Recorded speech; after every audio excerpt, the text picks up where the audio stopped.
မိတ်ဆွေများအားလုံးပဲမင်္ဂလာပါခင်ဗျာကျွန်တော်ရဲ့ဘာမီဖူကော်နာ YouTube channel လေးမှာပြန်လည်ကြိုဆိုလိုက်ပါတယ်ခင်ဗျာဒီနေ့မှာတော့ပစွန်တမ်ပူရာဂျုံကြီးလေးကိုမျှဝေပေးသွားမှာဖြစ်လို့အိမ်မှာကိုယ်တိုင်ကြော်စားလို့ရအောင်ဗီဒီယိုလေးကိုအဆုံးထိလိုက်ကြည့်ပေးဖို့ဖိတ်ခေါ်လိုက်ပါတယ်ခင်ဗျာ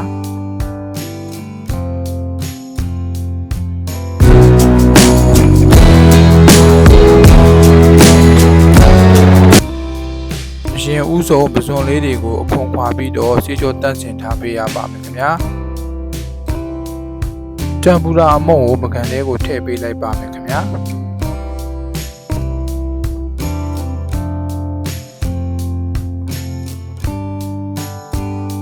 ပြီးတဲ့အခါမှာတော့အရသာအတွက်စားအချိုမုတ်ငရုတ်ကောင်းမုတ်တို့ကိုထည့်ပေးလိုက်ပါမယ်ခင်ဗျာပြီးရင်တော့မိမိလိုချင်တဲ့အပြည့်အကျဲပေါ်ကိုမူတည်ပြီးတော့ရေကိုချိန်ဆထည့်ပြီးတော့အခုလိုမျိုးပြည့်လေးဖြုတ်ပေးထားလိုက်ပါမယ်ခင်ဗျာ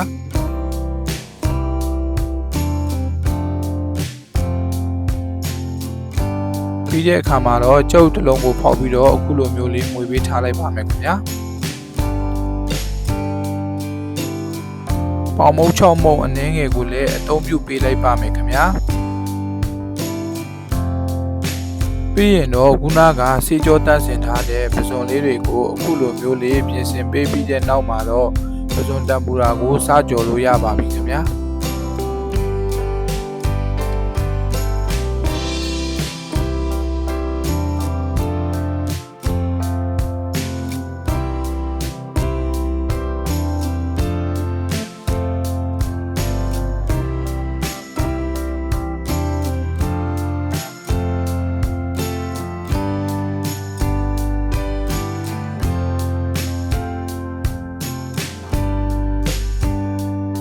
တမ်ပူရာကြော်ဖို့အတွက်တော့ဒဲအိုးတဲ့ကိုစီထည့်ပေးလိုက်ပါမယ်ခင်ဗျာ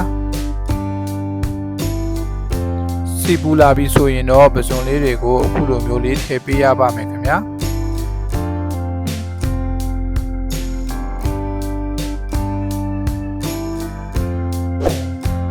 ပစွန်လေးတွေကိုထည့်တဲ့နေရာမှာလည်းတစ်ခုနဲ့တစ်ခုပိုးမနေအောင်လို့ဂရုတစိုက်နဲ့တည်တည်ချာချာလေးထည့်ပေးရပါမယ်နော်စွန်တမ်ပူရာကြော်လေးဟာဆိုလို့ရှိရင်ထမင်းဖြူလေးနဲ့လည်းသုံးဆောင်လို့ရတယ်လို့စနက်အနေနဲ့လည်းသုံးဆောင်နိုင်ပါတယ်ခင်ဗျာ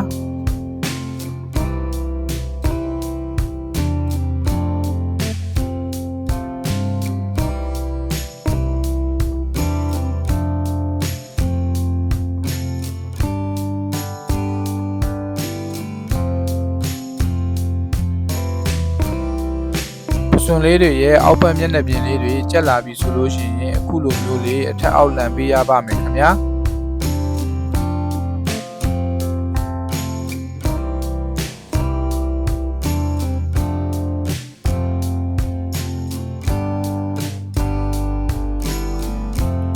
ထက်အောက်လေးတွေအကျက်ညီသွားပြီဆိုရင်တော့ဆယ်ပေးလိုက်လို့ရပါပြီခင်ဗျာ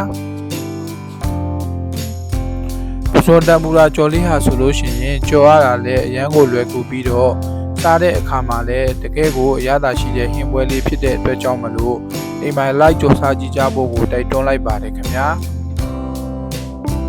ဗီဒီယိုလေးကိုအဆုံးထိလိုက်ကြည့်ရှုပေးတဲ့တဦးတယောက်ချင်းစီတိုင်းကိုကျေးဇူးအထူးပဲတင်ရှိပါတယ်ခင်ဗျာနောက်နေ့တွေမှာလည်းအရသာရှိတဲ့ဟင်းပွဲလေးတွေကိုချက်ပြပေးသွားအောင်မှာဖြစ်လို့ကျွန်တော်ရဲ့ဘာမီဖူကော်နာ YouTube channel လေးကိုလည်း subscribe လုပ်ရသေးဘူးဆိုရင် subscribe လုပ်ခဲ့ပေးဖို့တောင်းဆိုလိုက်ပါတယ်ခင်ဗျာ